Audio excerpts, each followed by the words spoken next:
This is rivalry.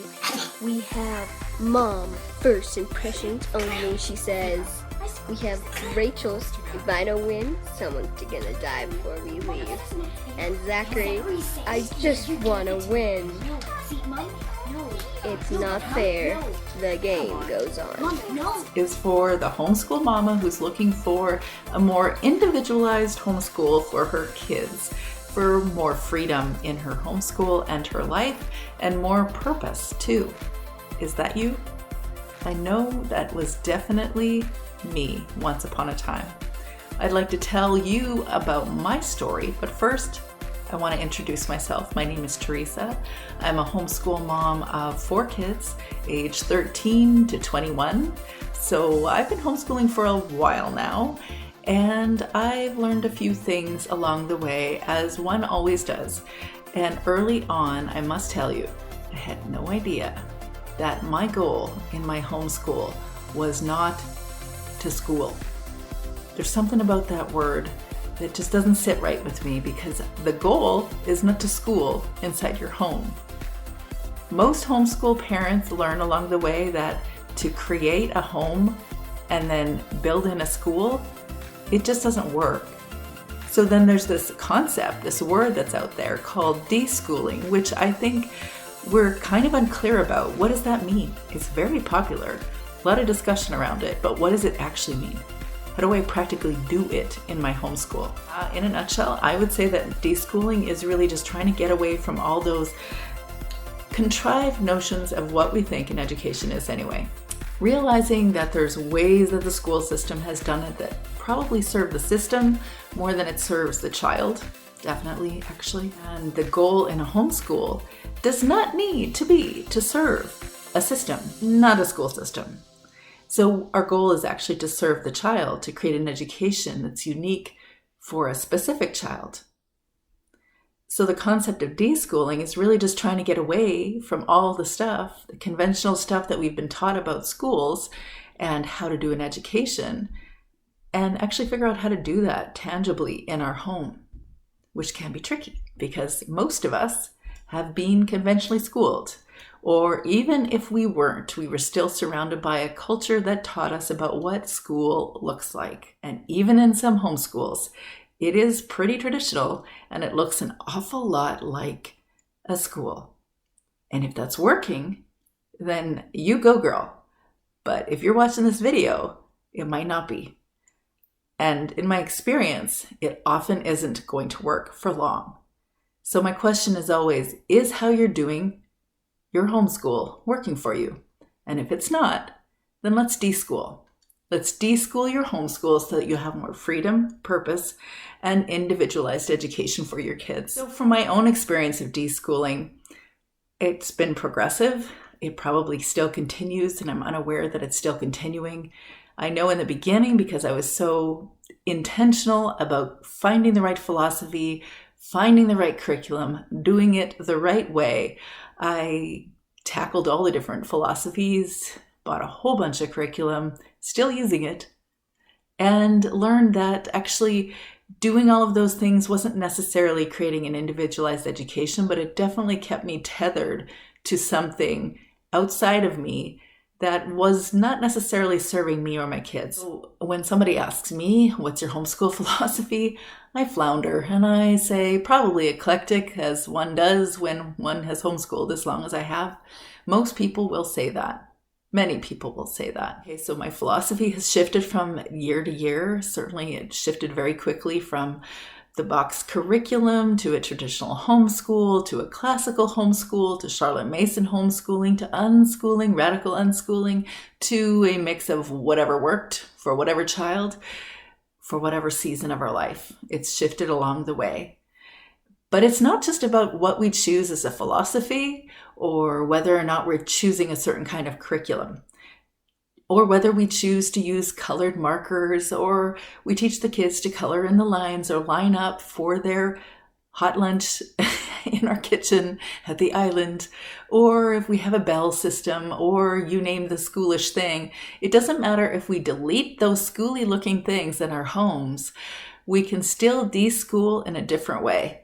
We can actually recognize that it isn't about creating systems that look educational at all, but actually focus the energy, the focus of an education on a specific child. Your child.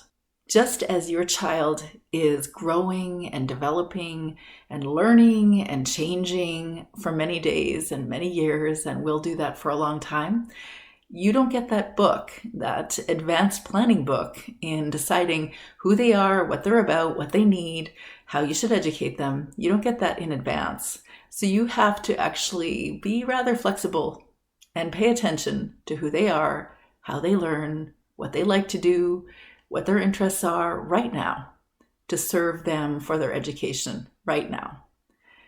There's a premise that I have, an assumption about how I see kids, and it is that we, now that we're grown-up kids, we're all learning animals. It's what we do as humans. We learn. Some of us learn differently. All of us learn differently. We all just have very diverse approaches to learning things. We have different interests. And when we can encourage that, then we can actually release a lot of unrealistic expectation for how we do homeschool.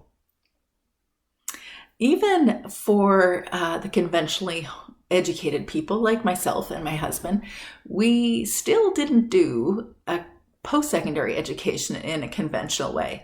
And I want to share this with you because many people say, but if you do this very individualized approach for a homeschool, are you going to enable them to grow up to do what they were meant to do?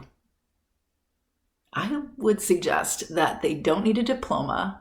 They don't have to have a diploma. They don't have to have all the traditional approaches to high school graduation or to post-secondary school or anything to live a meaningful life. They could. It might serve them. It might be a very good thing, but it doesn't have to. The goal isn't about completing all the things that the culture says is really important, but instead, what are the things that are important for that child so they can become who they were meant to be?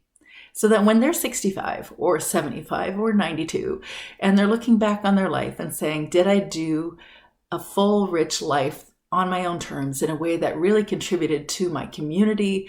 And really, I showed up in the way I was supposed to become the person I was supposed to be and do the things I was supposed to do?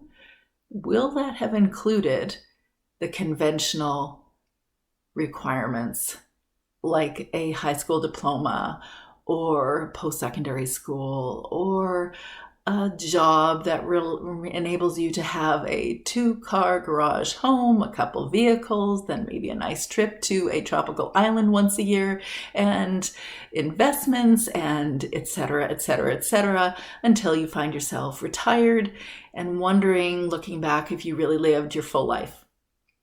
So I'm going kind of meta here, but I am actually asking, is the goal to achieve all the cultural things, or is the goal to enable your specific child to grow up to live a life on purpose? Even if they decide to approach their education differently at a different time in their life, if they decide that they need to go back to do something different, they can, just like I did.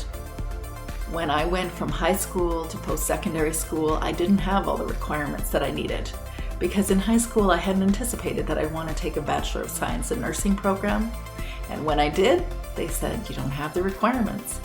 But we've had an interview with you. We know that you want to do this. So here's what we're going to plan. We're going to make sure that you can take the requirements within the first semester of your degree program and then continue on. And that's what I did. Or in my husband's case, he was the valedictorian of the class and he did really well academically, but he still didn't do the thing that he wanted to do right out of high school.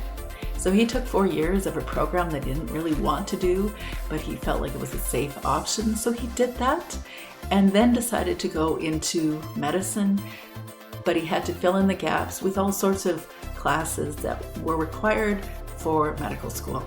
And that's what we do in life, is we transition to do the thing we need to do in the moment so we can do the next step. And that's the same with our 5-year-old. Whatever our child wants to do right now, we should build on that, because that is what they are learning right now. How your homeschool looks and how my homeschool looks, they're not the same. They're not going to be the same. Who you are, what you value, is not going to be the same as what I value. But that's the beauty of this.